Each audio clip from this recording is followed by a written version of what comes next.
அனைவருக்கும் வணக்கம். Welcome to TNPSC TNUSRB preparation. இந்த வகுப்பில் நம்ம தமிழ்நாட்டில் இருக்கக்கூடிய முக்கியமான நீர்வீழ்ச்சிகளை டீட்டெயிலாக பார்த்துடலாம். இந்த வகுப்புகள் எதுக்குன்னு பார்த்தீங்க அப்படின்னா பிசி எக்ஸாம் உங்களுக்கு வந்து டிசம்பர் 10 சொல்லியிருக்காங்க. ஸோ அதுக்காக நான் வந்து இந்த வீடியோக்குள்ளே கூப்பிட்டு வரேன். ஓகேவா? ஸோ அதாவது இப்போ தான் சார் படிக்க ஸ்டார்ட் பண்ணுறேன் அப்படிங்கிற மட்டும் இந்த வீடியோ ஃபுல்லாக ஸ்கிப் பண்ணாமல் கடைசி வரைக்கும் பாருங்கள். அப்போ தான் நான் சொல்லக்கூடிய ஷார்ட்கட்டு அடுத்து பார்த்தீங்கன்னா எக்ஸ்ட்ரா டீட்டெயில்ஸ் எல்லாமே தெரியும். ஓகேவா? ஸோ ஆல்ரெடி படிச்சுட்டு இருக்கவங்களும் பாருங்கள், வேண்டான்னு சொல்லலை. அவங்க வந்து ஒரு ஜஸ்ட் ஒரு நீங்கள் யாருக்குமே படிச்சிருப்பீங்க, இந்த நீர்வீழ்ச்சிகளெல்லாம் படிச்சிருப்பீங்க. உங்களுடைய அந்த ஜஸ்ட் மைண்டு ஒருத்தர் ரீட் பண்ணுறதுக்காக இந்த வீடியோ ஃபுல்லாக பாருங்கள். ஓகேவா? ஸோ வாங்க நம்ம இன்றைக்கி தமிழகத்தோட முக்கியமான நீர்வீழ்ச்சிகளை பார்த்துடலாம். முதல் நீர்வீழ்ச்சி பாருங்கள், திருமூர்த்தி. இது எங்கே அமைந்திருக்கக்கூடிய நீர்வீழ்ச்சிப்பா? திருப்பூரில் அமைந்திருக்கக்கூடிய ஒரு முக்கியமான நீர்வீழ்ச்சி தான் என்னது இந்த திருமூர்த்தி. இது எப்படி நான் வச்சுக்கலாம் அப்படின்னா ஈஸியாக நான் வச்சுக்கலாம். திரு ஓகேவா? திருவில் ஆரம்பிக்கணும், அப்போ திருவில் முடியணும், அந்த மாதிரி நான் வச்சுக்கோங்க. அப்போ திருமூர்த்தி, திருப்பூர். இப்போது நம்ம திருப்பூரை பற்றி கொஞ்சம் பார்க்கலாம். திருப்பூர் பார்த்தீங்கன்னா தமிழகத்தின் பின்னலாடை நகரம் என்று அழைக்கப்படுகிறது. இது திருப்பூர். அடுத்து பார்த்தீங்க அப்படின்னா முதல் ஜவுளி பூங்கா, தமிழகத்திலேயே மிகப்பெரிய ஜவுளி பூங்கா எங்கே தான் இருக்குது? திருப்பூர் மாவட்டத்தில் தான் இருக்குது. அதாவது பார்த்தீங்கன்னா நேதாஜி சுபாஷ் சந்திர போஸ் ஜவுளி பூங்கான்னு நினைக்கிறேன். ஓகேவா? அந்த பேர் வந்து அந்த பேரில் சுபாஷ் சந்திர போஸ் பேரில் இருக்கும். அப்போது 2 கொஸ்டின் முக்கியமான கொஸ்டின் இருக்குது திருப்பூரை பொறுத்த வரைக்கும். பின்னலாடை நகரம், அடுத்து பார்த்தீங்கன்னா என்னது தமிழகத்திலேயே மிகப்பெரிய ஜவுளி பூங்கா எங்கே தான் இருக்குது? திருப்பூரில் தான் இருக்குது. அடுத்த நீர்வீழ்ச்சி பாருங்கள், கல்யாண தீர்த்தம். அது எங்கே இருக்கக்கூடிய நீர்வீழ்ச்சின்னு பார்த்தீங்கன்னா திருநெல்வேலி மாவட்டத்தில் இருக்கக்கூடிய முக்கியமான நீர்வீழ்ச்சி தான் என்னது இந்த கல்யாண தீர்த்தம்.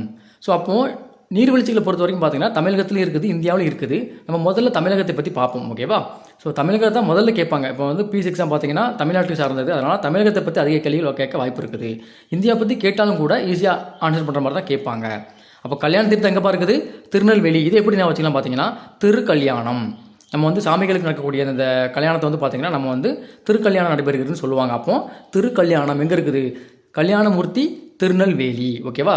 கல்யாண தீர்த்தம் திருநெல்வேலியில் அமைந்திருக்கக்கூடிய முக்கியமான நீர்வீழ்ச்சி. அடுத்து ஆகாய கங்கை. இந்த நீர்வீழ்ச்சி எங்கே இருக்குன்னு பார்த்தீங்கன்னா முட்டை நகரமான நாமக்கல்லில் இருக்கக்கூடிய ஒரு நீர்வீழ்ச்சி தான் இந்த ஆகாய கங்கை. ஓகேவா? ஸோ இப்போ நாமக்கல்லை பொறுத்த வரைக்கும் முட்டை எல்லாருக்குமே தெரிஞ்சிருக்கும். அப்படி தான் முட்டையில் அதிக உற்பத்தி ஏற்றுமதி எல்லாமே என்னது நாமக்கல் மாவட்டம் முதலிடத்தில் இருக்கும். அப்போது அதை எப்படி நான் வச்சுக்கலாம் பார்த்தீங்கன்னா ஆகாய கங்கை. ஸோ என்ன தான் கங்கை பார்த்தீங்கன்னா நாமக்கல்லில் இல்லைனா கூட கங்கை வந்து அங்கே பாயும் வச்சுக்கோங்க. ஓகேவா? இப்போ ஆகாய கங்கை நாமக்கல். அடுத்து கேத்தரின் பைக்காரா. இந்த 2 நீர்வீழ்ச்சிகளும் பார்த்தீங்கன்னா நீலகிரி மாவட்டத்தில் இருக்கக்கூடிய முக்கியமான நீர்வீழ்ச்சிகள்.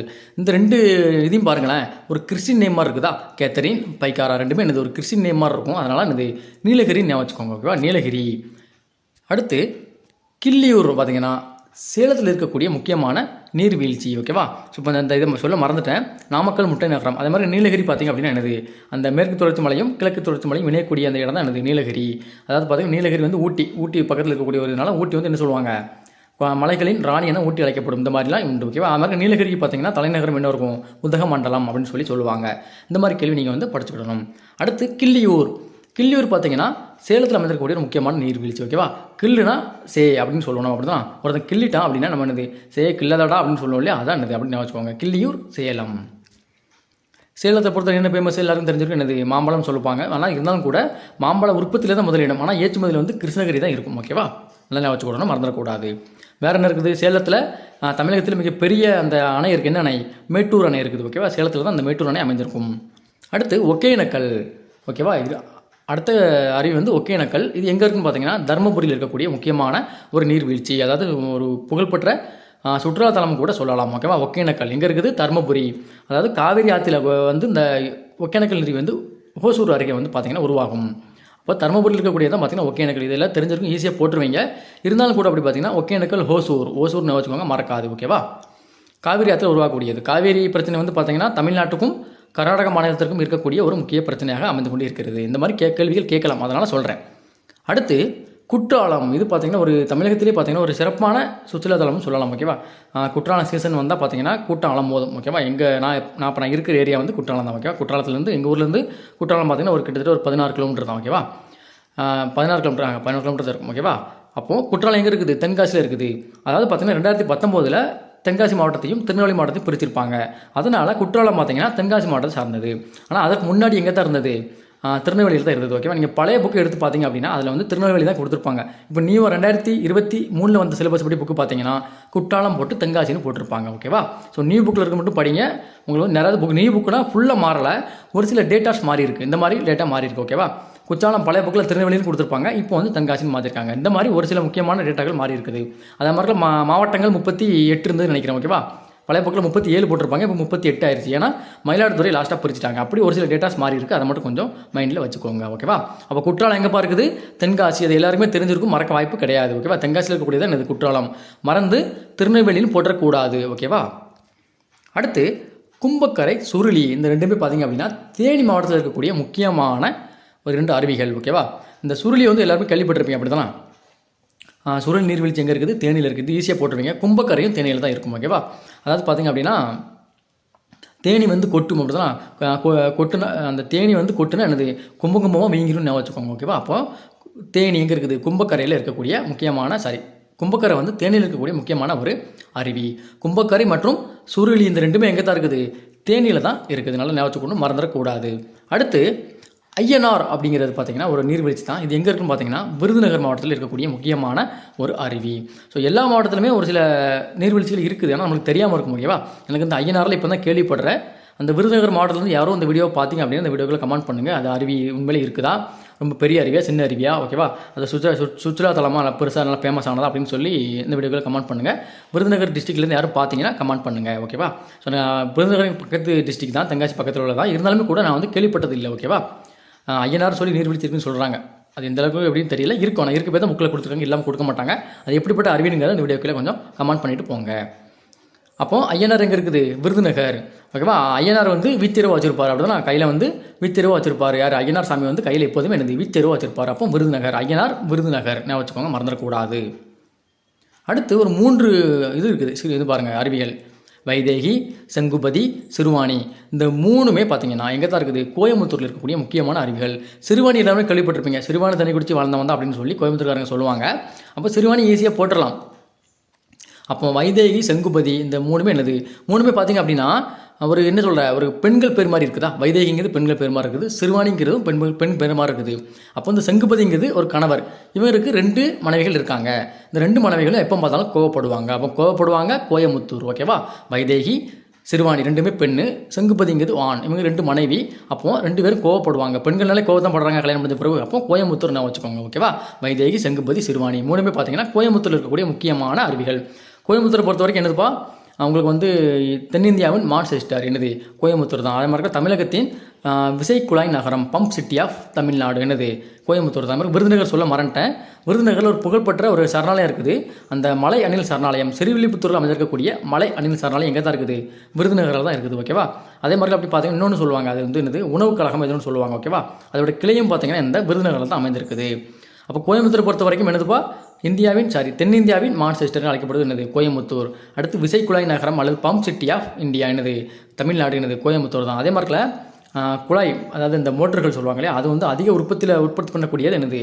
இந்த கோயம்புத்தூர் மாவட்டம் தான். ஓகேவா, வேறு என்ன இந்த கோயம்புத்தூரை பற்றி சிறப்பு இருக்குன்னு சொல்லினாலும் இந்த வீடியோக்குள்ள கமெண்ட் பண்ணிட்டு போங்க, எல்லாரும் தெரிஞ்சுக்கிடுவாங்க. ஓகேவா, அடுத்த ஒரு நீர்வீழ்ச்சி குட்லாடம்பட்டி நீர்வீழ்ச்சி. இது எங்கே இருக்குன்னு பார்த்தீங்கன்னா மதுரையில் இருக்கக்கூடிய ஒரு முக்கியமான நீர்வீழ்ச்சி அது இந்த குட்லாடம்பட்டி நீர்வீழ்ச்சி. இந்த மதுரையிலேருந்து யாரும் வீடியோ பார்த்தீங்க அப்படின்னா இது வந்து எந்த பகுதியில் இருக்குன்னு சொல்லி கரெக்டாக மென்ஷன் பண்ணிட்டு போங்க. ஓகேவா, மதுரை மாவட்டம்னு எல்லாருக்கும் தெரிஞ்சிருக்கும். அந்த மதுரையில் எந்த பகுதியில்? ஓகேவா, ஸோ அது பக்கத்தில் இருக்கக்கூடிய ஒரு ஃபேமஸான ஏரியா வந்து கமெண்ட் பண்ணிட்டு போங்க, மதுரையிலேருந்து யாரும் பார்த்தீங்க அப்படின்னா. ஓகேவா, அந்த நீர்வீழ்ச்சி பேர் என்னது? குட்லாடம்பட்டி. ஓகேவா, எங்கே இருக்குது? மதுரையில் இருக்குது. மதுரையை பற்றி நிறைய சிறப்புகள் உண்டு, அப்படி தானே. தமிழ் சங்கங்கள் உள்ள நகரம் என்னது? மதுரை. அடுத்து பண்ணது விழா நகரம், தூங்கா நகரம், அடுத்து என்னது? கூடல் நகரம். இந்த மாதிரி மதுரைக்கு நிறைய சிறப்புகள் உண்டு. ஓகேவா, மதுரை பற்றி கேள்விகள் கேட்க வாய்ப்பு இருக்குது. ஓகேவா, மதுரை காஞ்சி மதுரை பற்றி பாடக்கூடியது 784 பாடல்களில் 352 பாடல்கள் எதான் கூறுகிறது? மதுரை பற்றி தான் கூறுகிறது அப்படின்னு சொல்லி நிறைய மதுரைக்கு வந்து மிகப்பெரிய ஒரு வரலாறே உண்டு. ஓகேவா, அது மாதிரில பாண்டியர்கள், முக்கால பாண்டியர்கள் தலைநகரம் என்ன தான்? மதுரை. எக்கச்சக்க ஒரு கேள்விகள் வந்து பார்த்திங்கன்னா இந்த மதுரைக்கு வந்து இருக்குது. ஓகேவா, அதை ஒரு வீடியோவில் கொடுக்க முடியாது, உங்களுக்கு தனி வீடியோன்னு சொல்லுங்கள். நான் வந்து இந்த மாதிரி நகரங்களுக்கான சிறப்புகளை ஒரு வீடியோவை போடுறேன். ஓகேவா, ஸோ லாஸ்ட்டாக பார்த்திங்க அப்படின்னா தீர்ப்பரப்பு, காளிகேசம், உலக்கை, வட்டப்பாறை இந்த மாதிரி நீர்வீழ்ச்சிகள் எல்லாமே எங்கே இருக்குது? கன்னியாகுமரியில் இருக்கக்கூடிய நீர்வீழ்ச்சிகள்.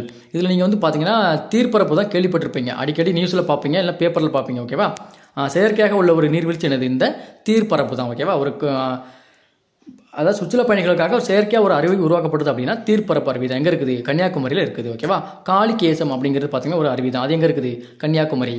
அடுத்து உலக்கை. வட்டப்பாறை இந்த மாதிரிலாம் எங்கே தான் இருக்குது? கன்னியாகுமரியில் தான் இருக்குது. ஓகேவா? ஸோ அப்போ தீர்ப்பரப்பு, காளிகேசம், உலக்கை இந்த 4 எங்கே தான் இருக்குதுப்பா? கன்னியாகுமரியில் இருக்கக்கூடிய முக்கியமான அருவிகள். ஓகேவா? கிட்டத்தட்ட அதனை ஒரு 12 அருவிகள் இருக்குது. இதை நான் பிடிஎஃபாக நம்மளுடைய டெலிகிராம் சேனலில் கொடுத்துருக்குறேன். அதை நீங்கள் பயன்படுத்திக்கோங்க. முக்கியமான இது தான். ஓகேவா? நீர்வீழ்ச்சிகள் கேட்க வாய்ப்பு இருக்குது. இன்னொன்று பார்த்தீங்கன்னா, இது எந்தெந்த ஆறுகளில் உருவாகுது எனக்கு தெரியல. ஓகேவா? அதனும் தனியாக முடிஞ்ச ஒரு வீடியோ கொடுக்க பார்க்குறேன். ஓகேவா? திருமூர்த்தி இதெல்லாம் எனக்கு எந்தெந்த ஆறுகளில் உருவாக்குதுன்னு சொல்லி தெரியல எனக்கு. அதை தனியாக கொடுக்க பார்க்குறேன். இல்லை யாருக்கும் எல்லாமே தெரியும் அப்படின்னா இந்த வீடியோக்கு ஃபுல்லாக ஒரு லிஸ்ட் மாதிரி கமெண்ட் பண்ணிட்டு போங்க. நான் அதை பின் பண்ணி வைக்கிறேன். ஓகேவா? ஸோ இந்த மாதிரி வேறு என்ன கேள்விகள் வேணும்னு சொல்லிட்டு இந்த வீடியோவில் கமெண்ட் பண்ணுங்கள். நான் இன்ஸ்டாலையும் பார்த்தீங்கன்னா உங்களுக்கு போஸ்ட் போட்டு வரேன். அதில் நீங்கள் கமெண்ட் பண்ணலாம். நான் வர எல்லாத்துக்குமே கொடுத்துட்ருக்கேன். ஓகேவா? ஸோ ரீசெண்டாக பார்த்தீங்கன்னா உங்களுக்கு வந்து பாக்ஸ் ஹவுஸ்னு சொல்லி ஒரு சீரிஸ் ஸ்டார்ட் பண்ணேன். அதில் முக்கியமான பாக்ஸ் ஹவுஸ்லாம் கொடுத்துட்டு வரேன். அதில் நிறைய பேர் கமெண்ட் பண்ணியிருக்காங்க. அவங்களுக்காக இந்த வீடியோ நான் போட்டால் வரேன். ஓகேவா? அது மாதிரி உங்களுக்கு என்ன வீடியோ வேணுனாலும் கமெண்ட் பண்ணுங்கள். அதை முடிஞ்ச அளவுக்கு கொடுக்க ட்ரை பண்ணுறேன். நிறைய பேர் பார்த்தீங்கன்னா கரண்ட் அஃபேர்ஸ் கொடுக்க சொன்னீங்க. அதுக்கு கொஸ்டின் ரெடி ஆகிட்டு இருக்குது. அடுத்து பார்த்தீங்கன்னா வேறு என்னது சைக்காலஜியுமே பார்த்தீங்கன்னா ரெடி பண்ணிட்டு தான் இருக்கிறேன். முக்கியமான சைக்காலஜி மட்டும் நான் கொடுக்கலாம்னு இருக்கேன். ஓகேவா? போன வருஷம் அதுக்கு முந்தின வருஷம் கொஸ்டின் அனாலிசிஸ் பண்ணி அது என்ன மாதிரி சைக்காலஜி கேட்டிருக்காங்க, எது ரிப்பீட்டட் ஆயிருக்கு அப்படின்னு சொல்லி அந்த பகுதியை மட்டும் நான் வந்து கொடுக்கலாம்னு இருக்கிறேன். ஓகேவா? ஸோ அதே உங்களுக்கு கூடிய ஜெகத்து வீடியோவை கொடுக்குறேன். ஓகேவா? நம்ம சேனலையும் சப்ஸ்கிரைப் பண்ணிக்கோங்க. போலீஸ் படிக்கிற உங்களோட ஃப்ரெண்டுக்கு இந்த மேக்ஸிமம் நம்ம சேனலை ஷேர் பண்ணி விடுங்க, ஜாயின் பண்ண சொல்லுங்கள். ஓகேவா? ஸோ ஃப்ரீயாக பார்த்தீங்கன்னா உங்களுக்கு கிளாஸஸ் போயிட்டு இருக்குது. அதுக்கான டெஸ்ட்டு ஃப்ரீ நோட்ஸ் எல்லாமே நான் கொடுத்துட்ருக்கேன். ஓகேவா? யாரும் இப்படி கொடுக்க மாட்டாங்க. ஃப்ரீயாக கரண்ட் அஃபேர்ஸ் டெஸ்ட் வேறு கொடுக்குறேன். ஓகேவா? டெய்லி பார்த்தீங்கன்னா உங்களுக்கு பேப்பர் கட்டிங்ஸ் கொடுக்குறேன். அடுத்து கூகுள் ஃபார்மில் பார்த்தீங்கன்னா கரண்ட் அஃபேர்ஸ் டெஸ்ட் கொடுத்துட்ருக்கேன். அதையும் நம்ம டெலிகிராம் சேனல் அப்லோட் பண்ணுவேன். இந்த லிங்க் எல்லாமே பார்த்தீங்கன்னா இந்த வீடியோக்கு கீழே டிஸ்கிரிப்ஷனில் கொடுக்குறேன். அதை நீங்கள் யூஸ் பண்ணி ஜாயின் பண்ணிக்கோங்க. உங்களுடைய அந்த போலீஸ் மட்டும் இல்லை, அனைத்து கவர்மெண்ட் எக்ஸாமே பார்த்தீங்கன்னா நான் வந்து நடத்திட்டு இருக்கிறேன். உங்களுடைய வெற்றிக்கு நான் வந்து உறுதுணையாக இருப்பேன். ஓகேவா? இனி நீங்கள் ஃபாலோ பண்ணி முழுசாக நம்பினீங்க அப்படின்னா உங்களுடைய வெற்றிக்கு நான் வந்து முழுமையாக உறுதுணையாக இருப்பேன். ஓகேவா? நன்றி, வணக்கம். நம்ம சேனலை சப்ஸ்கிரைப் பண்ணிக்கோங்க.